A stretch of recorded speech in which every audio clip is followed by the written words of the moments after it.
నమస్కారం. ఘంటారావానికి స్వాగతం. ప్రధానాంశాలు. కుటుంబ సభ్యుల పేరిట ఎమ్మెల్యే ఆకేపాటి ఆక్రమణలు, రికార్డుల మాయాజాలంతో ప్రభుత్వ భూముల్లో పాగా.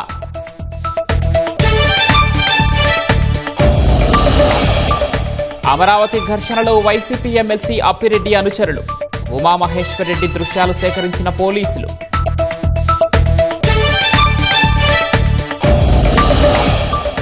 బెంగాల్లో ఉమ్మడి పౌరస్మృతి బిల్లు నేడు అసెంబ్లీలో ప్రవేశపెట్టే అవకాశం.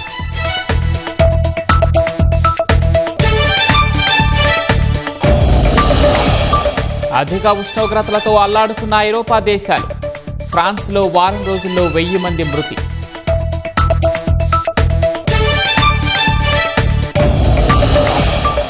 అమెరికాలోని కొలరాడోలో విస్తరిస్తున్న కార్చిచ్చులు, పశ్చిమ ప్రాంతమంతా రెడ్ ఫ్లాగ్ హెచ్చరికలు.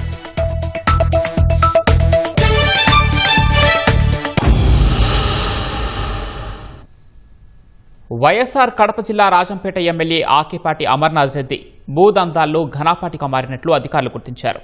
రికార్డుల మాయాజాలంతో 100 కోట్ల విలువైన ప్రభుత్వ భూముల్లో పాగా వేసినట్లు క్షేత్రస్థాయి పరిశీలనలో తేల్చారు. రాజంపేట మండలంలో సుమారు 350 ఎకరాలను కుటుంబ సభ్యుల పేరిట మార్చేసినట్లు నిర్ధారించారు. ఆక్రమణలను పక్కా ఆధారాలతో గుర్తించి సదరు భూముల స్వాధీనానికి చర్యలు చేపట్టారు. కడప జిల్లా రాజంపేట మండలంలో వందలాది ఎకరాల ప్రభుత్వ భూములను కాజేసేందుకు వైసీపీ ఎమ్మెల్యే ఆకేపాటి అమర్నాథ్ రెడ్డి కుట్ర పన్నినట్లు జిల్లా అధికార యంత్రాంగం తేల్చారు. మండలంలోని శేషమాంబాపురం, ఆకేపాడు, మందపల్లి, శ్రీరంగరాజపురం రెవెన్యూ గ్రామాల్లో 100 కోట్ల విలువైన ప్రభుత్వ భూములను ఎమ్మెల్యే కాజేశారన్న ఫిర్యాదులపై రెవెన్యూ యంత్రాంగం స్పందించింది. క్షేత్రస్థాయిలో ప్రాథమిక విచారణ చేపట్టిన యంత్రాంగం వాస్తవాలను నిగ్గు తేల్చుతూ జిల్లా కలెక్టర్ చెరుకూరి శ్రీధర్కు నివేదిక సమర్పించింది. నివేదికలో ఎమ్మెల్యే కుటుంబ సభ్యులైన ఆకేపాటి జ్యోతి, సుజన, సాయి అఖిల్ రెడ్డి, అనిల్ కుమార్ రెడ్డిలతో పాటు ఇతర కుటుంబ సభ్యుల పేర్లను రెవెన్యూ అధికారులు ప్రస్తావించారు. వీరితో పాటు ఇంకా ఇతరుల పేరిట దాదాపు 350 ఎకరాల వరకు అక్రమంగా వెబ్లాండ్లో నమోదు చేసుకున్న భూములను గుర్తించారు.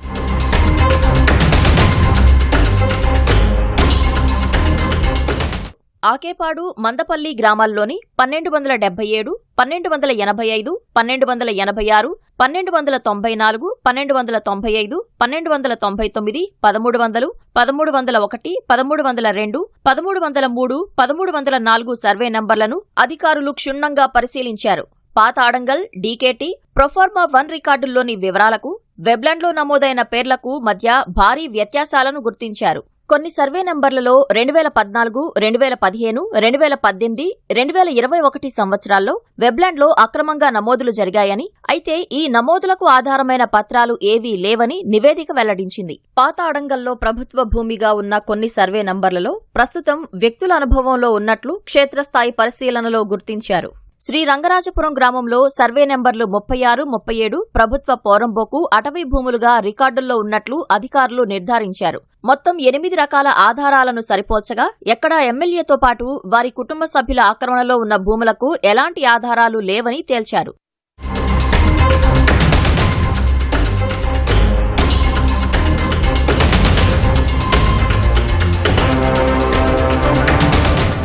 ఈ భూదందాలపై జిల్లా కలెక్టర్ చెరుకూరి శ్రీధర్ తీవ్రంగా స్పందించి తక్షణమే సదరు ప్రభుత్వ భూములను స్వాధీనం చేసుకోవాలని ఆదేశాలు జారీ చేశారు. కలెక్టర్ ఆదేశాల మేరకు రాజంపేట సబ్ కలెక్టర్ భావన యంత్రాంగంతో స్వయంగా క్షేత్రస్థాయిలో రంగంలోకి దిగారు. రెవెన్యూ సిబ్బందితో కలిసి భారీ ఎత్తున ఆక్రమణల తొలగింపు చర్యలు చేపట్టారు. ప్రభుత్వం నుంచి ఎవరికీ ఎప్పుడు ఎలాంటి పట్టాలు పొందకుండానే ఆక్రమించుకుని ఫెన్సింగ్ వేసుకున్న ఆకేపాడు, శ్రీరంగరాజపురం గ్రామ పొలాల్లోని 47.22 ఎకరాల ప్రభుత్వ భూములను గుర్తించి స్వాధీనం చేసుకున్నారు. శ్రీరంగరాజపురం గ్రామంలో 39.70 ఎకరాలు, ఆకేపాడులో 7.52 ఎకరాల వంతున మొత్తం 47.22 ఎకరాల వరకు స్వాధీనం చేసుకున్నారు. మొత్తంగా 350 ఎకరాల స్వాధీనానికి చర్యలు కొనసాగుతున్నాయి. రాజంపేట తహసీల్దార్ దస్తగిరయ్య ఆధ్వర్యంలో జేసీబీల సాయంతో సదరు ప్రభుత్వ భూములకు చుట్టూ వేసిన ఫెన్సింగ్ ను పూర్తిగా తొలగించారు. అనంతరం ఆ భూమిని ప్రభుత్వం స్వాధీనం చేసుకుంటూ ఎవరైనా అక్రమంగా ప్రవేశించినచో చట్ట ప్రకారం శిక్షార్హులంటూ హెచ్చరిక బోర్డులను ఏర్పాటు చేశారు. భవిష్యత్తులో ఇలాంటి ఆక్రమణలపై క్రిమినల్ చర్యలు ఉంటాయని అధికారులు హెచ్చరించారు. పేట మండలానికి సంబంధించిన శ్రీరంగరాజపురం గ్రామంలో ప్రభుత్వ భూమికి సంబంధించి ఫెన్సింగ్ చేసుకోవడం జరిగింది. దీనిపైన పీజీఆర్ఎస్లు అనేక కంప్లైంట్ రావడంతో జిల్లా కలెక్టర్ గారి ఆదేశాల మేరకు మేము సర్వే చేసి ఎక్కడెక్కడ ప్రభుత్వ భూములు ఆక్రమణ చేశారో అవి సుమారు 50 ఎకరాలు గుర్తించడం జరిగింది. ప్రభుత్వం స్వాధీనం చేసుకోవడం జరుగుతుంది. భారతీయ ఎంటర్ప్రైజెస్ వ్యవస్థాపకుడు చైర్మన్ సునీల్ భారతి మిట్టల్ ముఖ్యమంత్రి చంద్రబాబును కలిశారు. ఉండవల్లిలోని సీఎం నివాసంలో ఏపీలో డిజిటల్ మౌలిక సదుపాయాల బలోపేతం, ప్రజలకు కనెక్టివిటీని మరింత మెరుగుపరచడం వంటి అంశాలపై ఇరువురు చర్చించారు. రాష్ట్రంలో చిట్టచివరి మైలు ఇంటర్నెట్ సేవల విస్తరణ, మొబైల్ టవర్ల కనెక్టివిటీ పెంపు, డేటా సెంటర్లు, అండర్సీ ఇంటర్నెట్ కేబుల్ ల్యాండింగ్ స్టేషన్ల ఏర్పాటులో పెట్టుబడులను ప్రోత్సహించడంపై ఫలప్రదమైన చర్చలు జరిగినట్లు సీఎం చంద్రబాబు ఎక్స్ వేదికగా తెలిపారు. రాష్ట్రంలో మొబైల్ సర్వీస్ ఆపరేటర్ల కోసం ఈజ్ ఆఫ్ డూయింగ్ బిజినెస్ ను మరింత మెరుగుపరచడంపై మాట్లాడినట్లు సీఎం వివరించారు. అమరావతి మహిళలు గొడ్డలి మోకలకు గుణపాఠం చెప్పారని మంత్రులు తెలిపారు. వైసీపీ పాలనలో 5 ఏళ్లు దాడులు, దౌర్జన్యాలను భరించిన మహిళలు ఇప్పుడు ఉద్యమ స్ఫూర్తితో గొడ్డలి పార్టీ రౌడీ మోకలను తరిమికొట్టడం శుభపరిణామమని మంత్రి గుమ్మడి సంధ్యారాణి అన్నారు. గొడ్డలి బ్యాచ్ అంటే భయపడే రోజులు పోయి తిరగబడే రోజులొచ్చాయని గుర్తు చేశారు. కుట్రలు పన్నేందుకు ఏ ముసుగులో వచ్చినా గొడ్డలి బ్యాచ్కి బుద్ధి చెప్పేందుకు ప్రజలు సిద్ధంగా ఉన్నారన్నారు. రాష్ట్రంలో వైసీపీ కుట్రలకు ఇక కాలం చెల్లిందని తేల్చి చెప్పారు. అమరావతిని రాజధానిగా అంగీకరించని వైసీపీకి అక్కడ పర్యటించే నైతిక హక్కు లేదని మంత్రి మండిపల్లి రాంప్రసాద్ రెడ్డి స్పష్టం చేశారు. 5 ఏళ్లు అమరావతిని నిర్వీర్యం చేసిన వైసీపీ నేతలు ఇప్పుడు ప్రజలను రెచ్చగొట్టే ప్రయత్నం చేస్తున్నారని ఆగ్రహం వ్యక్తం చేశారు. ప్రజా రాజధాని అమరావతిని అడ్డుకోవటం వైసీపీ రాజకీయ అజెండాగా మారిందని ధ్వజమెత్తారు. అలజడి సృష్టించేందుకే వైసీపీ నేతలు అమరావతిలో పర్యటిస్తున్నారని దుయ్యబట్టారు. రాజకీయ లబ్ధి కోసం వైసీపీ నేతలు అమరావతి వేదికగా మరో డ్రామా మొదలుపెట్టారని ఎద్దేవా చేశారు. ఎలాంటి కుట్రలు చేసినా రాజధాని నిర్మాణం ఆపలేరని తేల్చి చెప్పారు.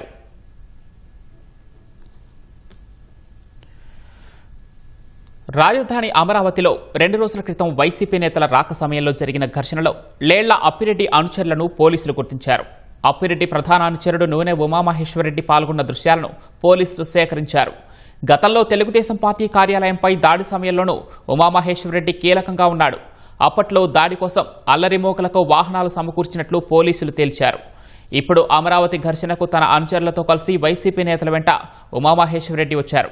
ఇప్పటికే వైసీపీ నేత రౌడీ షీటర్ పానుగంటి చైతన్యను ఘర్షణల్లో పాల్గొన్నట్లు పోలీసులు గుర్తించారు.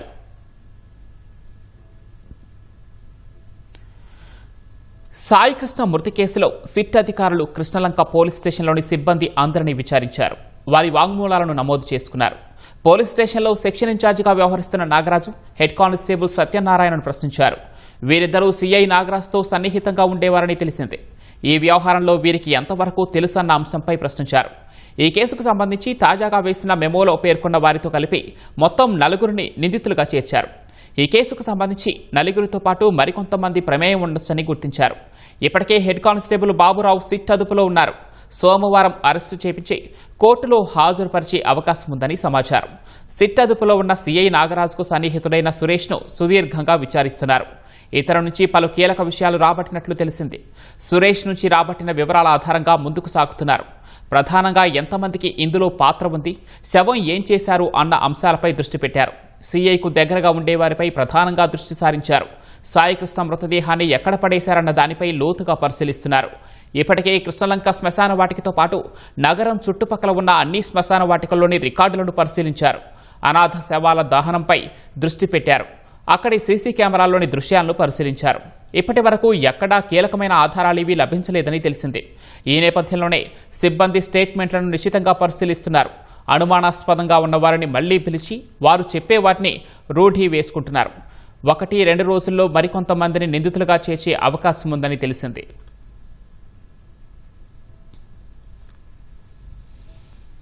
ముఖ్యమంత్రి చంద్రబాబు జూలై 1 నుంచి వరుసగా పలు కార్యక్రమాల్లో పాల్గొనున్నారు. 1వ తేదీ నుంచి 5వ తేదీ వరకు ఆయన పలు జిల్లాల్లో పర్యటించనున్నారు. జిల్లా పర్యటనలో పలు సంక్షేమ అభివృద్ధి కార్యక్రమాల్లో సీఎం భాగం కానున్నారు. 1వ తేదీ పేదల సేవలో కార్యక్రమంలో భాగంగా పింఛన్ల పంపిణీ కోసం నెల్లూరు జిల్లా చిల్లకూరు మండలంలో పర్యటించనున్నారు. తిరుపతి జిల్లా సత్యవేడు నియోజకవర్గంలోని శ్రీ సిటీలో ద్విచక్ర వాహనాల సంస్థ హీరో మోటోకార్ప్ గ్లోబల్ పార్ట్స్ సెంటర్ను ఏర్పాటు చేస్తోంది. దాదాపు 750 కోట్ల పెట్టుబడులతో ఏర్పాటు కానున్న పార్ట్స్ సెంటర్కు చంద్రబాబు శంకుస్థాపన చేయనున్నారు. రాత్రికి అక్కడే బస చేస్తారు. 2వ తేదీ ఉదయం తిరుపతి జిల్లా రైల్వే కోడూరులో వీబీజీ రామ్జీ ప్రారంభ కార్యక్రమంలో పాల్గొంటారు. సాయంత్రం తిరుపతిలో ప్రైవేటు హోటల్లో జరిగే జీఎస్డీపీ కెపాసిటీ బిల్డింగ్ వర్క్షాప్నకు హాజరు కానున్నారు. ఈ వర్క్షాప్నకు నీతి ఆయోగ్ సభ్యులతో పాటు పీఎం ఎకనామిక్ అడ్వైజరీ కౌన్సిల్ సభ్యులు హాజరవుతారు. 2వ తేదీ రాత్రి తిరుపతిలోనే సీఎం బస చేస్తారు. 3వ తేదీ ఉదయం కడప జిల్లా జమ్మలమడుగు నియోజకవర్గం సున్నపురాళ్లపల్లిలో రాయలసీమ స్టీల్ ప్లాంట్ పనులను ప్రారంభించనున్నారు. అనంతరం 3 రోజుల పర్యటనలో భాగంగా అక్కడి నుంచి సీఎం చంద్రబాబు కుప్పం బయలుదేరి వెళ్తారు. కుప్పంలో పలు అభివృద్ధి కార్యక్రమాలకు శంకుస్థాపనలు, ప్రారంభోత్సవాలు చేస్తారు. 5వ తేదీన అమరావతికి తిరిగి చేరుకుంటారు. రాష్ట్ర వ్యాప్తంగా జూలై నెలలో 62,19,648 మంది పింఛన్దారులకు ఎన్టీఆర్ భరోసా పెన్షన్లు పంపిణీ చేసేందుకు రాష్ట్ర ప్రభుత్వం 2,711.79 కోట్లను విడుదల చేసినట్లు మంత్రి కొండపల్లి శ్రీనివాస్ తెలిపారు. జూలై 1 నుంచి రాష్ట్ర వ్యాప్తంగా పెన్షన్లు పంపిణీ చేస్తామన్నారు. కొత్తగా మంజూరైన 7,792 మంది వితంతు లబ్ధిదారులకు జూలై 1న పింఛన్లు అందించేందుకు ప్రభుత్వం 3.12 కోట్లను విడుదల చేసినట్లు మంత్రి వెల్లడించారు. కూటమి ప్రభుత్వం ఏర్పడినప్పటి నుంచి ఇప్పటి వరకు పెన్షన్ల కోసం ఈ నెల విడుదల చేసిన నిధులతో కలుపుకొని 68,598.44 కోట్లు ప్రభుత్వం ఖర్చు చేసిందని వివరించారు. నిరుపేదల సంక్షేమమే ధ్యేయంగా కూటమి ప్రభుత్వం ఎన్టీఆర్ భరోసా పెన్షన్ నిధులను ప్రతి నెల 1వ తేదీనే లబ్ధిదారులకు అందిస్తోందని మంత్రి చెప్పారు.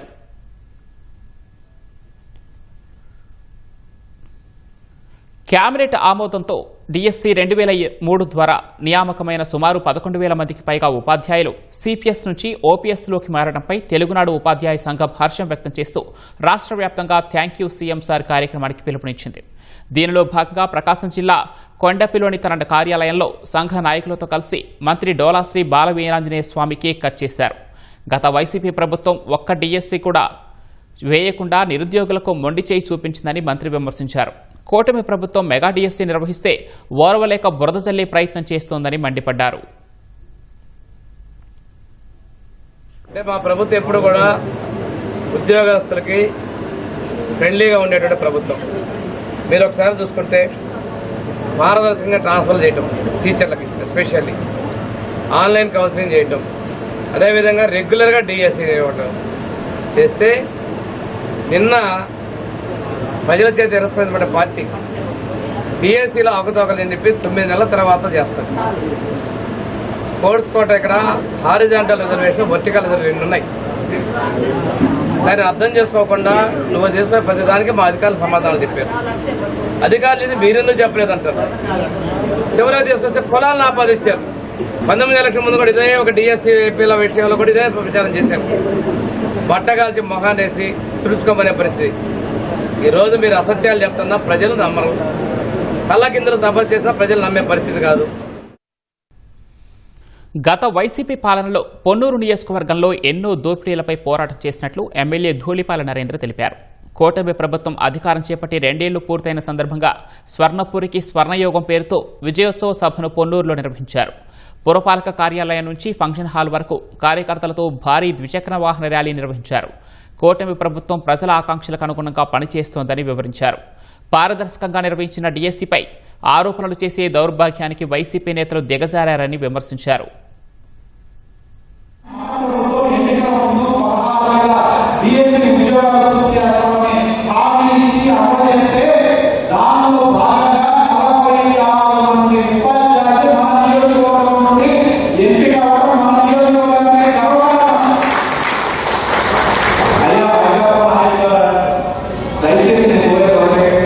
ఈ 46 మంది అదర్శనం ఇస్తాం.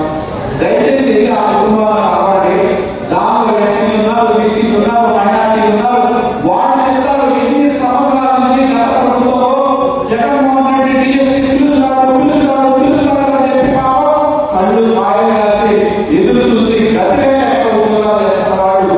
ఈ ప్రభుత్వం వచ్చిన తర్వాత డిఎస్సీ పిలిస్తే వాళ్ళకి 46 మందికి ఉద్యోగ అవకాశాలు మన నియోజకవర్గంలో కల్పిస్తే దాంట్లో ఆరోపణ చేసే దౌర్భాగ్య స్థితిలో వైకాపా నాయకత్వం గుర్తుంచుకోవాలని నేను తెలియజేస్తాను. వెలిగొండ ప్రాజెక్టు నిర్వాసితుల ఖాతాలోకి పరిహార నిధులు జమ చేశారు. ఇవాళ ఉదయం నుంచి పరిహారం ప్యాకేజీ మొత్తాలు ఖాతాలో జమ అవుతున్నాయి. ఒక్కో నిర్వాసితునికి 12,50,000 రూపాయల నుంచి 12,76,000 వరకు జమ చేశారు. శనివారం ఎర్రగొండపాలెం నియోజకవర్గం గంటవానిపల్లెలో నిర్వాసితులకు 300 కోట్ల చెక్కును సీఎం చంద్రబాబు అందించారు. 2,351 నిర్వాసిత కుటుంబాలకు 300 కోట్లను ప్రభుత్వం విడుదల చేసింది. మరుసటి రోజు ఆదివారం బ్యాంకులకు సెలవు కావడంతో లావాదేవీలు నిలిచిపోయాయి. నేటి ఉదయం నుంచి నిర్వాసితుల ఖాతాల్లోకి పరిహారం సొమ్ము మొత్తాలు వస్తున్నాయి. పరిహారం కోసం నిర్వాసితులు దశాబ్దాలుగా ఎదురుచూస్తున్నారు. ఇచ్చిన మాట ప్రకారం కూటమి ప్రజాప్రభుత్వం పరిహారం అందించింది. పరిహారం సొమ్ము ఖాతాలో పడటంతో వెలిగొండ నిర్వాసిత గ్రామాల ప్రజలు సంతోషం వ్యక్తం చేస్తున్నారు.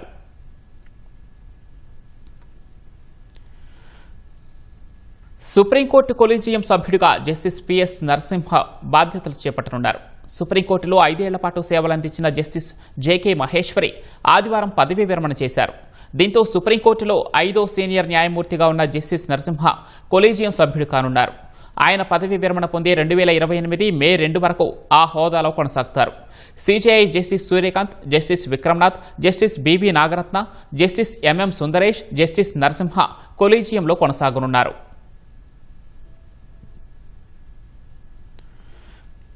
అయోధ్య రామాలయ విరాళాల దుర్వినియోగం కేసులో దర్యాప్తు ముమ్మరమైంది. ఈ కేసులో అరెస్టైన 8 మంది నిందితుల నివాసాల్లో ఉత్తరప్రదేశ్ పోలీసులు ఏకకాలంలో నిన్న సోదాలు నిర్వహించారు. ఈ సోదాల్లో కీలక నిందితుడిగా భావిస్తున్న అనుకల్ప మిశ్రా ఇటీవల కాలంలో భారీగా ఆస్తులు కూడబెట్టినట్లు వెల్లడైంది. అయోధ్య జిల్లాలోని అనుకల్ప సొంత గ్రామం బసవాకు వెళ్లిన అధికారులకు కొన్ని సంవత్సరాల్లో మిశ్రా ఆర్థిక స్థితిలో చాలా మార్పు వచ్చినట్లు గ్రామస్తులు తెలిపారు.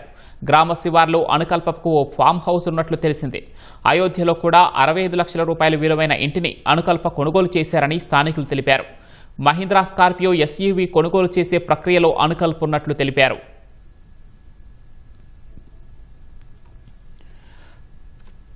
పశ్చిమ బెంగాల్లో సువేందు అధికారి నేతృత్వంలోని బీజేపీ ప్రభుత్వం నేడు అసెంబ్లీలో ఉమ్మడి పౌరస్మృతి బిల్లును ప్రవేశపెట్టే అవకాశం ఉంది. మతం, కులంతో సంబంధం లేకుండా వివాహం, విడాకులు, వారసత్వం, దత్తత్వం వంటి విషయాల్లో అందరికీ ఒకే చట్టం వర్తించేలా ఈ బిల్లును రూపొందించారు. దీనిపై ప్రతిపక్ష తృణమూల్ కాంగ్రెస్ తీవ్ర ఆగ్రహం వ్యక్తం చేస్తోంది. బిల్లుకు వ్యతిరేకంగా అసెంబ్లీ లోపల వెలుపల పోరాడతామని మాజీ సీఎం మమతా బెనర్జీ తెలిపారు.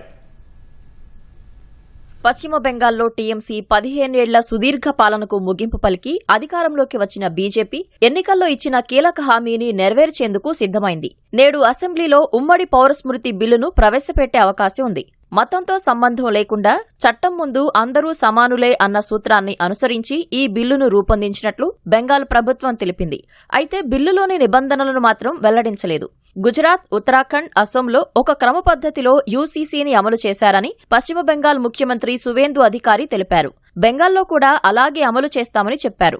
దీనిపై అసెంబ్లీలో ప్రకటన చేస్తానని అన్నారు.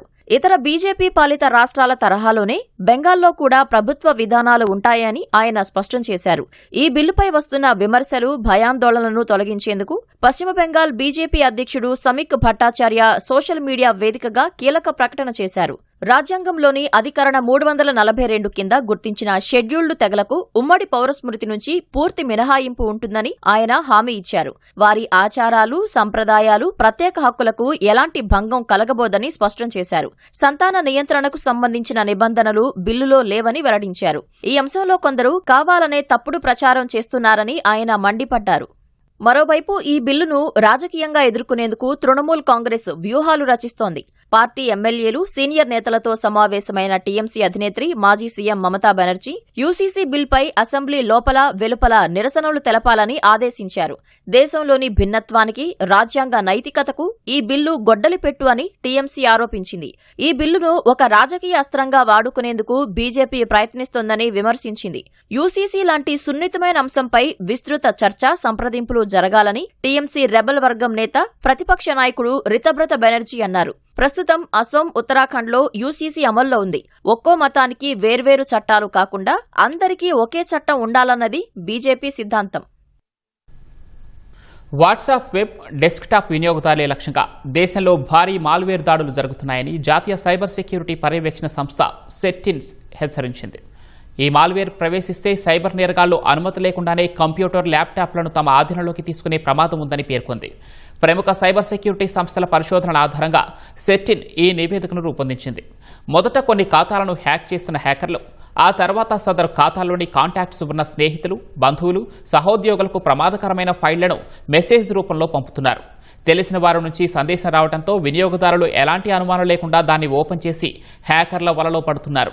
ఈ పన్నాగం ద్వారా సైబర్ నేరగాళ్లు ఖాతాల పాస్వర్డ్లు, బ్యాంకు వివరాలను దొంగిలించి ఆర్థిక మోసాలకు పాల్పడుతున్నారు.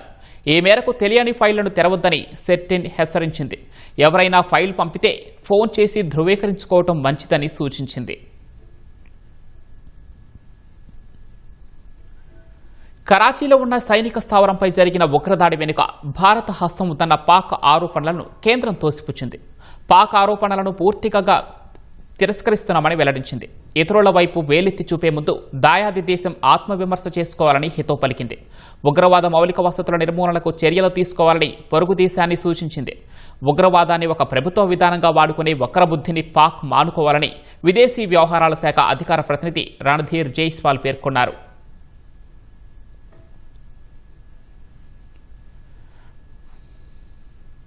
అమెరికా, ఇరాన్ మధ్య ఉద్రిక్తతలు మరో తారాస్థాయికి చేరాయి. ఇరాన్పై అమెరికా వైమానిక దాడులు చేయగా ప్రతిగా ఆదివారం బహ్రెయిన్, కువైట్లపై ఇరాన్ డ్రోన్లు, క్షిపణులతో దాడులు చేసింది. ఇరాన్ ప్రయోగించిన డ్రోన్లు 2 క్షిపణులను అడ్డుకున్నట్లు కువైట్ వెల్లడించింది. ఇరాన్ దాడులతో అంతర్జాతీయ విమానాశ్రయం సమీపంలోని ఒక నివాస భవనం దెబ్బతిన్నట్లు బహ్రెయిన్ తెలిపింది. అటు ఖతార్లో ఒక పౌరుడు మృతి చెందగా మరొకరు గాయపడ్డారు. ఓమన్ సమీపంలో వాణిజ్య నౌకల రాకపోకల కోసం కొత్త మార్గాన్ని విస్తరిస్తామని అమెరికా న్యాయవి ప్రకటించడాన్ని ఇరాన్ వ్యతిరేకించింది. హర్మూజ్ జలసంధిలో కొత్త ఏర్పాట్లు చేస్తే పరిణామాలు తీవ్రంగా ఉంటాయని హెచ్చరించింది. మరోవైపు పాకిస్తాన్ మధ్యవర్తిత్వంలో జరుగుతున్న శాంతి చర్చలు మంగళవారం తిరిగి ప్రారంభం కానున్నాయి. అయితే ఇజ్రాయెల్, లెబనాన్ మధ్య నెలకొన్న ఘర్షణ వాతావరణం ఈ చర్చలకు ముప్పుగా మారే అవకాశం ఉంది. అధిక ఉష్ణోగ్రతలు, వడగాలులతో ఐరోపా దేశాలు ఉక్కిరిబిక్కిరవుతున్నాయి. అసాధారణ వేడి కారణంగా ఫ్రాన్స్లో గత వారం రోజుల్లో 1000 మంది ప్రాణాలు కోల్పోయినట్లు ఆ దేశ ప్రజారోగ్య సంస్థ ప్రకటించింది. ఇవి ప్రతిరోజు నమోదయ్యే సాధారణ మరణాలకు అదనమని వెల్లడించింది. అత్యధిక ఉష్ణోగ్రతలతో రోజురోజుకు మృతుల సంఖ్య పెరుగుతున్నట్లు పేర్కొంది. ప్రపంచంలోనే అత్యంత వేగంగా వేడెక్కుతున్న ఖండం యూరప్ అని WHO తెలిపింది. ఆయా దేశాల పౌరులను రక్షించుకోవటానికి మరిన్ని చర్యలు చేపట్టాలని సూచించింది. మరోవైపు అధిక వేడితో జర్మనీలో కార్చిచ్చులు చోటు చేసుకుంటున్నాయి. అమెరికాలోని కొలరాడో, ఉటా సరిహద్దులు చెలరేగిన కార్చిచ్చులు అంతకంతకు విస్తరిస్తున్నాయి. ఇప్పటి వరకు 3 అగ్నిమాపక సిబ్బంది మృతి చెందగా 2 గాయపడినట్లు అధికారులు తెలిపారు. సుమారు 114 కిలోమీటర్ల మేర అటవీ ప్రాంతం కాలి బూడిదైంది. బలమైన గాలుల ధాటికి వేగంగా విస్తరిస్తున్న మంటల నుంచి దట్టమైన బూడిద రంగు పొగలు లేస్తున్నాయి. సమీప ప్రాంతాల ప్రజలను సురక్షిత ప్రాంతాలకు వెళ్లాలని అధికారులు సూచించారు. ఎండలతో పాటు గాలుల తీవ్రత కారణంగా ఉటా, అరిజోనా తదితర ప్రాంతాల్లో కార్చిచ్చులు చెలరేగుతున్నాయి. నైరుతి ఉటాలోని అతిపెద్ద కార్చిచ్చు వేగంగా విస్తరిస్తోంది. మంటలు వ్యాపించడానికి కారణమయ్యే చెట్లను, పొదలను తొలగిస్తున్నారు. ఎత్తైన కొండలు, ఏటవాలు ప్రాంతాలు కావడంతో మంటలార్పటం అగ్నిమాపక సిబ్బందికి కష్టంగా మారినట్లు అధికారులు తెలిపారు. ఉటా, కొలరాడోలో అత్యవసర పరిస్థితిని విధించారు. అమెరికా జాతీయ హాలిడే అయిన జూలై 4 వరకు బాణసంచా కాల్పులపై నిషేధం విధించారు. కాలిఫోర్నియా నుంచి అరిజోనా, న్యూమెక్సికో వరకు పశ్చిమ ప్రాంతమంతా రెడ్ ఫ్లాగ్ హెచ్చరికలు జారీ చేశారు.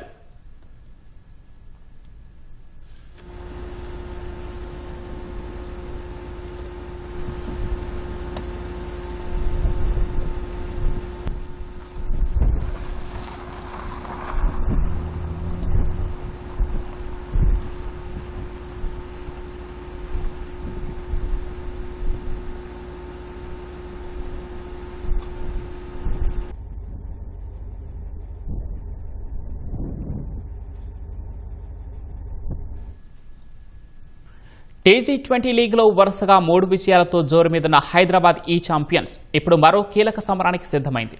ఇవాళ రాత్రి 7:15 ఉప్పల్ వేదికగా ఖమ్మం ఏసెస్తో తలపడనుంది.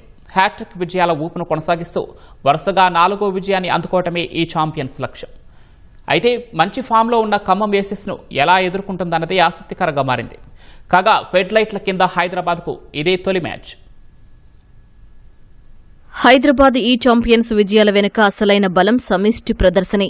టాప్ ఆర్డర్ నుంచి మిడిల్ ఆర్డర్ వరకు ప్రతి మ్యాచ్లో ఎవరో ఒకరు బాధ్యత తీసుకుంటుండటంతో భారీ స్కోర్లు నమోదు చేయగలుగుతోంది. కెప్టెన్ అభిరథ్ రెడ్డి జట్టును ముందుండి నడిపిస్తుండగా సాయి వికాస్ రెడ్డి, గణేష్ గడుగు, అరవింద్, అన్విత్ వంటి బ్యాటర్లు అవసరమైన సమయంలో వేగంగా పరుగులు సాధిస్తున్నారు. ఇదే సమయంలో ప్రత్యర్థిపై ఒత్తిడి పెంచే దూకుడు బ్యాటింగ్ హైదరాబాద్కు ప్రధాన బలంగా మారింది.